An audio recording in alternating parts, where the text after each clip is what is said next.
Hi friends, Excel utility ട്രെയിനിങ്ങിൻ്റെ മൂന്നാമത്തെ ക്ലാസ്സിലേക്ക് എല്ലാവർക്കും സ്വാഗതം. ഇന്നിവിടെ എക്സൽ ബേസിക് കാൽക്കുലേഷൻസ് ആണ് പറയുന്നത്. അഡീഷന് വേണ്ടി പ്ലസ് സൈൻ ഉപയോഗിക്കുന്നു, സബ്സ്ട്രാക്ഷന് വേണ്ടി മൈനസ് സൈൻ, ഡിവിഷന് വേണ്ടി സ്ലാഷ് ഉപയോഗിക്കുന്നു, മൾട്ടിപ്ലിക്കേഷന് വേണ്ടി സ്റ്റാർ അഥവാ ആസ്റ്ററിക്സ് ആണ് ഉപയോഗിക്കുന്നത്. ഇവിടെ ഞാൻ രണ്ട് സംഖ്യ എഴുതിയിട്ടുണ്ട്. ഈ രണ്ട് സംഖ്യകൾ ആഡ് ചെയ്യുന്നതിന് ഏത് സെല്ലിലേക്കാണോ ആ തുക വേണ്ടത് അവിടെ സെലക്ട് ചെയ്ത് ഈക്വൽ സൈൻ കൊടുത്തതിന് ശേഷം പ്ലസ് കീ ഉപയോഗിച്ച് അടുത്ത സെല്ല് സെലക്ട് ചെയ്യുക. ഇങ്ങനെ എത്ര സെല്ല് നമുക്ക് സെലക്ട് ചെയ്ത് അതിൻ്റെ തുക കാണാം. സബ്സ്ട്രാക്ട് ചെയ്യാൻ വേണ്ടി ഇതുപോലെ തന്നെ ഞാൻ കോളം സെലക്ട് ചെയ്ത് കീബോർഡിൽ മൈനസ് സൈൻ ടൈപ്പ് ചെയ്തതിന് ശേഷം വീണ്ടും അടുത്ത ഏതാണോ സബ്സ്ട്രാക്ട് ചെയ്യേണ്ടത് ആ എമൗണ്ട് സെല്ല് ഞാൻ സെലക്ട് ചെയ്തു.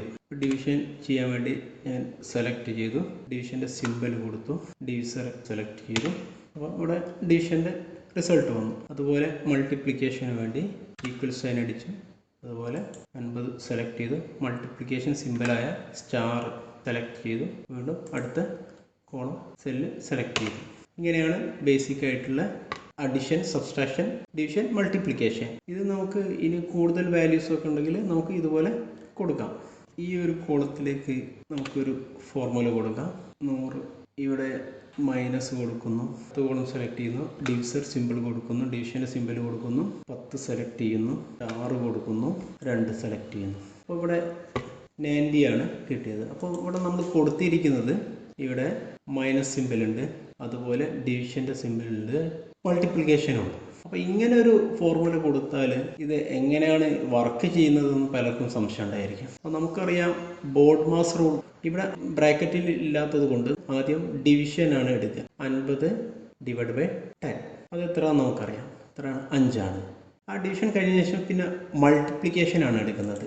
5നെയാണ് നമ്മൾ 2 കൊണ്ട് മൾട്ടിപ്ലൈ ചെയ്യുക. അത് കഴിഞ്ഞാൽ പിന്നെ ഈ 10 ആണ് ഈ I19 എന്ന് പറയുന്നത്. അതായത് 100ൽ നിന്നും 10 ആണ് മൈനസ് ചെയ്യുന്നത്. അതുകൊണ്ടാണ് നമുക്കിവിടെ 90 കിട്ടിയത്. അപ്പോൾ ഇങ്ങനത്തെ കാൽക്കുലേഷനിൽ നമുക്ക് ആദ്യം സ്പെസിഫൈ ചെയ്യണം. നമുക്ക് അങ്ങനെ ബ്രാക്കറ്റിൽ കൊടുത്തു കഴിഞ്ഞാൽ ആദ്യം 100ൽ നിന്നും 50 മൈനസ് ചെയ്യും, എന്നിട്ട് അതിൻ്റെ ഡിവിഷൻ കാണും. അങ്ങനെയാണ് വരിക. നമുക്ക് നോക്കാം, റിസൾട്ട് നോക്കാം. ഇവിടെ കണ്ടോ 10 വന്നു. ഇവിടെ നമ്മൾ എന്ത് ചെയ്യുന്നു, ഒരു ബ്രാക്കറ്റ് കൊടുക്കുന്നു. ഫസ്റ്റ് ബ്രാക്കറ്റിൽ 100 മൈനസ് 50 ആണ്. അടുത്ത ബ്രാക്കറ്റിൽ കാണുന്നത് 10 ഇൻറ്റു 2 ആണ്. അപ്പോൾ 100 മൈനസ് 50 എന്ന് പറയുന്നത് 50ഉം, അതേപോലെ 10 ഇൻറ്റു 2 എന്ന് പറയുന്നത് 20ഉമാണ്. അപ്പോൾ ഇതിൻ്റെ റിസൾട്ട് എങ്ങനെയാണ് വരിക? 50/20 എന്ന് പറയുന്നത് 2.5. ഇങ്ങനെയാണ് നമ്മൾ മൾട്ടിപ്പിൾ കാൽക്കുലേഷൻ ചെയ്യുമ്പോൾ ഫോളോ ചെയ്യേണ്ടത്. ഇനി നമുക്ക് ഈ ഒരു ടേബിൾ നോക്കാം. ഈ ഒരു ടേബിളിൽ ഞാൻ 10 കുട്ടികളുടെ പേരും അവർക്ക് വിവിധ വിഷയങ്ങൾ കിട്ടിയ മാർക്കും കൊടുത്തിട്ടുണ്ട്. അപ്പോൾ ഇതിൽ ഞാനൊരു സം കൊടുക്കാൻ വേണ്ടി ഞാനിവിടെ ഈക്വൽ സൈൻ അടിച്ചു. ഓരോ വിഷയത്തിൻ്റെ മാർക്കുകൾ സെലക്ട് ചെയ്ത് പ്ലസ് കൊണ്ട് ആഡ് ചെയ്യുകയാണ്. ഇങ്ങനെ ആഡ് ചെയ്തപ്പോൾ എനിക്ക് ഇതിൻ്റെ മാർക്ക് കിട്ടി. ഇനി മറ്റൊരു രീതി, ഹോം ടാബിൽ തന്നെ ഒരു ഓട്ടോ സം എന്ന് പറഞ്ഞ ഫംഗ്ഷൻ കാണാം. ഇവിടെ ഇങ്ങനെ ക്ലിക്ക് ചെയ്ത് ഓട്ടോ സം അടിച്ചാൽ ഇതിൻ്റെ സമം ഓട്ടോമാറ്റിക്കായിട്ട് ഇവിടെ വരുന്നു. അതുപോലെ ഞാൻ ഈ ഒരു സെല്ല് ക്ലിക്ക് ചെയ്തു, ഇവിടെ ഓട്ടോ സം അടിച്ചു. ഇതാണ് മറ്റൊരു രീതി. അപ്പോൾ നമ്മൾ ഈ ഓട്ടോ സം എടുത്ത ഒരു സെല്ല് ഞാനൊന്ന് നോക്കുമ്പോൾ സം എന്ന് പറഞ്ഞിട്ട് ഒരു ഫോർമുലയും കാണാം, അതുപോലെ C4 G4 എന്നുള്ള ഒരു റേഞ്ചും കാണാം. ഇവിടെ നമ്മൾ ഈ ഒരു ഓട്ടോ സം ബട്ടൺ ക്ലിക്ക് ചെയ്തപ്പോൾ തന്നെ ഇവിടെ ഒരു ഫോർമുല അപ്ലൈ ആണ് ചെയ്യുന്നത്. ഇനി നമുക്ക് ആ ഫോർമുല എന്താണെന്ന് നോക്കാം. അപ്പോൾ സാധാരണയായിട്ട് തുക കാണാൻ വേണ്ടിയിട്ടുള്ളൊരു ഫോർമുലയാണ് സം സെലക്ട് ചെയ്തു. സം സെലക്ട് ചെയ്ത് കഴിഞ്ഞാൽ നമ്പർ വേണമെങ്കിൽ നമുക്ക് മാനുവലായിട്ട് നമ്പർ കൊടുക്കാം, അല്ലെങ്കിൽ ഏതെങ്കിലും ഒരു റേഞ്ച് കൊടുക്കാം. ഇവിടെ നമ്മൾ ഓട്ടോ സമ്മിൽ കൊടുത്തത് റേഞ്ചാണ്. അപ്പോൾ റേഞ്ച് കൊടുക്കാൻ വേണ്ടി നമുക്ക് വേണമെങ്കിൽ ഇതുപോലെ ഇങ്ങനെ സെലക്ട് ചെയ്യാം. സെലക്ട് ചെയ്തിട്ട് റേഞ്ച് ബ്രാക്കറ്റ് വെച്ച് ക്ലോസ് ചെയ്യാം. ഇതാണ് ഒരു രീതി. അതല്ലെങ്കിൽ നമുക്ക് ഇവിടെ ഇത് ക്ലിക്ക് ചെയ്ത് കോമട്ട് അടുത്ത നമ്പർ സെലക്ട് ചെയ്ത് കോമട്ട് അടുത്ത നമ്പർ സെലക്ട് ചെയ്ത് അങ്ങനെ നമുക്ക് ബ്രാക്കറ്റ് ക്ലോസ് ചെയ്ത് അങ്ങനെയും കൊടുക്കാം. അപ്പോൾ ഇത് മറ്റൊരു രീതി. ഇനി ഇതിൻ്റെ ഒരു ഷോർട്ട് കട്ട് നോക്കാം. നമുക്ക് കീബോർഡിലെ ആൾട്ട് അതുപോലെ തന്നെ ഈക്വൽ സൈൻ ഒരുമിച്ച് പ്രസ് ചെയ്യുക. അങ്ങനെ നമുക്ക് ആൾട്ട് ഈക്വൽ സൈൻ സെലക്ട് ചെയ്ത് ഈ ഓട്ടോ സം എടുക്കാൻ പറ്റും. ഇവിടെയാണെങ്കിൽ ആൾട്ട് ഈക്വൽ സൈൻ സെലക്ട് ചെയ്ത് കഴിഞ്ഞാൽ ഓട്ടോമാറ്റിക്കായി സെലക്ട് ചെയ്ത് സമ്മായിട്ട് വരുന്നതാണ്. മറ്റൊരു രീതിയാണ് ഇത്. ഒരു കോളം അതുപോലെ ഒരു റോയും അധികം വെച്ചിട്ട് ഞാൻ സെലക്ട് ചെയ്തു. എന്നിട്ട് ഇതുപോലെ ഓട്ടോ സം കൊടുത്തു കഴിഞ്ഞാൽ ആ എല്ലാ കോളത്തിലും ഇതിൻ്റെ എല്ലാത്തിൻ്റെയും ടോട്ടൽ ഇതുപോലെ വരുന്നത് കാണാം. ഇനി ഇവിടെ നോക്കാം, ഞാൻ പറഞ്ഞു സം ഫങ്ഷൻസ്. അപ്പോൾ നമുക്കിവിടെ നമ്പർ 1 പകരമായിട്ട് റേഞ്ച് കൊടുക്കാം. റേഞ്ച് ഞാനിവിടെ ഇങ്ങനെ സെലക്ട് ചെയ്തു. ഇനി വേറെ റേഞ്ച് ഇവിടെ ഞാൻ സെലക്ട് ചെയ്തു. ഇങ്ങനെ എത്ര റേഞ്ച് വേണമെങ്കിലും നമുക്കിങ്ങനെ കോമട്ട് സെലക്ട് ചെയ്യാം. ഈ 3 റേഞ്ചിൻ്റെയും കൊടുത്തു കഴിഞ്ഞാൽ അതിൻ്റെ ടോട്ടൽ കിട്ടും. സം ഉപയോഗിച്ചിട്ട് നമുക്ക് മൾട്ടിപ്പിൾ റേഞ്ചും സെലക്ട് ചെയ്യാം. അപ്പോൾ ചില ഇതിലൊക്കെ നമുക്ക് ഈ റേഞ്ചിന് ഓരോ പേര് കൊടുക്കുന്നത് നന്നായിരിക്കും. ആ പേര് കൊടുക്കാനൊന്നുമില്ല, ഞാനിതാ ഇത്രയും റേഞ്ച് സെലക്ട് ചെയ്തു. ഇവിടെ ഈ സെൽ റെഫറൻസിൽ പോയിട്ട് ഞാൻ അവിടെ ഇംഗ്ലീഷ് എന്ന് ടൈപ്പ് ചെയ്യുന്നു. ഈ റേഞ്ചിൻ്റെ പേര് ഞാൻ ഇംഗ്ലീഷ് കൊടുക്കുന്നു. ഇനി നമുക്ക് നോക്കാം, ഇവിടെ ഈ റേഞ്ച് കൊണ്ട് സെലക്ട് ചെയ്യുന്ന സമയത്ത് റേഞ്ചിൻ്റെ പേര് ഇവിടെ കാണാം.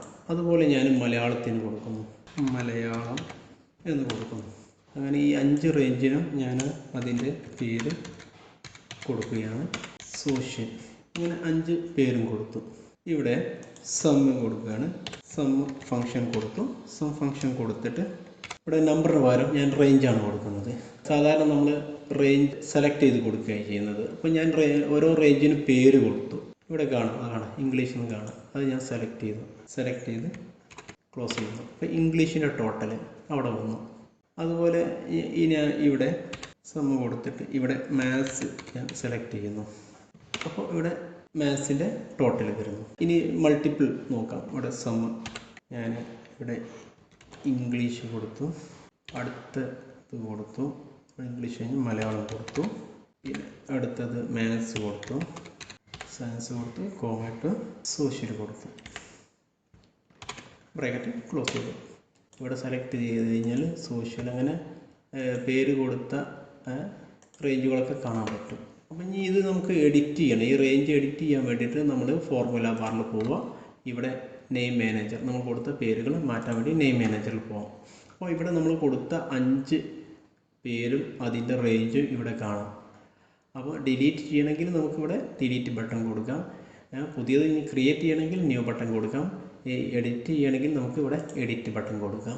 അപ്പോൾ ഇംഗ്ലീഷ് എന്നുള്ള പേര് മാറ്റണമെങ്കിൽ അത് കൊടുക്കാം. ഇനി അതല്ല ഈ റെഫറൻസ് സെല്ലിൻ്റെ റേഞ്ചാണ് മാറ്റണമെങ്കിൽ ഇവിടെ ക്ലിക്ക് ചെയ്യുക. നമുക്ക് ഇതാണ് വേണ്ടെങ്കിൽ ഇതിങ്ങനെ കൊടുക്കാം. അതല്ല ഇത് ഏതാണോ വേണ്ടതെന്ന് വെച്ചാൽ അത് സെലക്ട് ചെയ്യുക. ഏത് വേണമെങ്കിലും സെലക്ട് ചെയ്യാം. അപ്പോൾ മാറ്റമൊന്നും വരുത്തുന്നില്ല. ഞാൻ ഇത് തന്നെ സെലക്ട് ചെയ്ത് എൻ്റർ കീ അമർത്തി ഓക്കെ അടിക്കുന്നു. അതാണ് റേഞ്ച് നമുക്കിവിടെ ഡിലീറ്റ് ചെയ്യണമെങ്കിൽ സോഷ്യൽ എന്ന് പറഞ്ഞാൽ റേഞ്ച് ഡിലീറ്റ് ചെയ്യാൻ വേണ്ടിയിട്ട് നമുക്ക് ഇവിടെ ഇങ്ങനെ ഡിലീറ്റ് അടിച്ചു കഴിഞ്ഞാൽ ആ സോഷ്യൽ ഇവിടെ ഡിലീറ്റ് ആകും. ഇപ്പോൾ ഇവിടെ നോക്കിക്കഴിഞ്ഞാൽ നമുക്ക് സോഷ്യൽ കാണില്ല, ബാക്കിയുള്ള 4 റേഞ്ചും അതിൻ്റെ പേരും കാണാം. ഇവിടെ എറർ സൈൻ കാണാൻ കാരണം ഇവിടെ സോഷ്യൽ എന്നുള്ള ഈ റേഞ്ച് നമ്മൾ ഡിലീറ്റ് ചെയ്തതുകൊണ്ടാണ്. അപ്പോൾ ഇങ്ങനെയാണ് റേഞ്ച് സെലക്ട് ചെയ്യുന്നത്. അപ്പോൾ ഇനി നമുക്ക് ഈ റേഞ്ച് സെലക്ട് ചെയ്താലുള്ള ഒരു ഗുണം എന്ന് പറഞ്ഞാൽ നമുക്ക് ഇത് ഏത് ഷീറ്റിൽ വേണേലും ഉപയോഗിക്കാം. ഞാൻ ഇവിടെ പുതിയൊരു ഷീറ്റ് എടുത്തു. പുതിയ ഷീറ്റിൽ ഞാനിവിടെ ഒരു സം ഫംഗ്ഷൻ കൊടുക്കുകയാണ്. സം ഫംഗ്ഷൻ കൊടുത്തിട്ട് ഇവിടെ ഞാൻ വെറുതെ മാത്സ് കൊടുക്കുമ്പോൾ അപ്പുറത്തുള്ള ഷീറ്റിലെ ആ മാത്സിൻ്റെ റേഞ്ച് ഇവിടെ സെലക്റ്റായി അതിൻ്റെ സമ്മും കിട്ടി. ഒരു യൂട്ടിലിറ്റി, എക്സൽ യൂട്ടിലിറ്റി നിർമ്മാണത്തിൽ ഏറ്റവും ഇമ്പോർട്ടൻ്റ് ആയിട്ടുള്ള സംഗതിയാണ് നമ്മൾ റേഞ്ചിന് പേര് കൊടുക്കുക എന്നുള്ളത്. അത് നമുക്ക് വളരെയധികം ഉപകാരം ചെയ്യും ഇങ്ങനെ റേഞ്ചിന് പേര് കൊടുക്കുന്നത്. സം പ്രോഡക്റ്റ് കൂടി നോക്കാം. സം അറിയാം, അതുപോലെ സം പ്രോഡക്റ്റ്. സം പ്രോഡക്റ്റ് എന്ന് പറഞ്ഞാൽ ഒന്നുമില്ല, സം എന്ന് പറഞ്ഞാൽ 2 സംഖ്യയുടെ തുകയാണ്. സം പ്രോഡക്റ്റ് എന്ന് പറഞ്ഞാൽ 2 സംഖ്യയുടെ പ്രോഡക്റ്റാണ്, അതായത് മൾട്ടിപ്ലിക്കേഷനാണ്. സം പ്രോഡക്റ്റ് അടിക്കുന്നു. സം പ്രോഡക്റ്റിൽ എത്ര തുക വേണമെങ്കിൽ കൊടുക്കാം. ഞാൻ 5 കൊടുത്തു. 5 അടുത്ത തുക പ്രോഡക്റ്റിൻ്റെ കൊണ്ട് 2 കൊടുത്തു, ക്ലോസ് ചെയ്തു. നമുക്കറിയാം 5 × 2 എന്ന് പറയുന്നത് 10 ആണ്. അതേസമയത്ത് സം ആണെങ്കിൽ നമുക്കറിയാം സമ്മിൽ 5 2 7. ഇതാണ് സമ്മും സം പ്രോഡക്റ്റും തമ്മിലുള്ള വ്യത്യാസം. സം പ്രോഡക്റ്റ് എന്ന് പറഞ്ഞാൽ മൾട്ടിപ്ലിക്കേഷനാണ്, സം എന്ന് പറഞ്ഞാൽ അഡീഷനാണ്. അപ്പോൾ ഇതിൽ സം പ്രോഡക്റ്റിലും നമുക്ക് ഇതുപോലെ തന്നെ റേഞ്ചിൻ്റെ പേര് വേണമെങ്കിൽ കൊടുക്കാൻ പറ്റും. സം പ്രോഡക്റ്റ് സെലക്ട് ചെയ്തു. അപ്പോൾ എനിക്ക് മാത്സിൻ്റെ ഞാൻ സെലക്ട് ചെയ്തു. ഇംഗ്ലീഷിൽ അപ്പോൾ ഈ 2ൻ്റെയും മൾട്ടിപ്ലിക്കേഷൻ ഇവിടെ വരും. അപ്പോൾ നമുക്ക് സം പ്രോഡക്റ്റിന് വേണ്ടിയിട്ട് മൾട്ടിപ്ലിക്കേഷന് എത്ര വേണമെങ്കിലും കൊടുക്കാം. 2 എന്നുള്ള ലിമിറ്റേഷനൊന്നുമില്ല.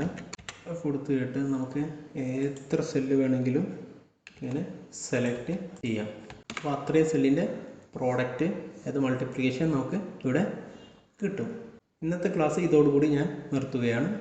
ഈ വീഡിയോ നിങ്ങൾക്ക് ഇഷ്ടപ്പെട്ടാൽ എൻ്റെ ചാനൽ സബ്സ്ക്രൈബ് ചെയ്യുക, ലൈക്ക് ചെയ്യുക.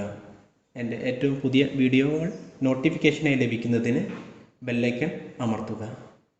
നിങ്ങളുടെ അഭിപ്രായങ്ങളും നിർദ്ദേശങ്ങളും കമൻറ്റ് ബോക്സിൽ കമൻറ്റ് ചെയ്യുക. Thank you.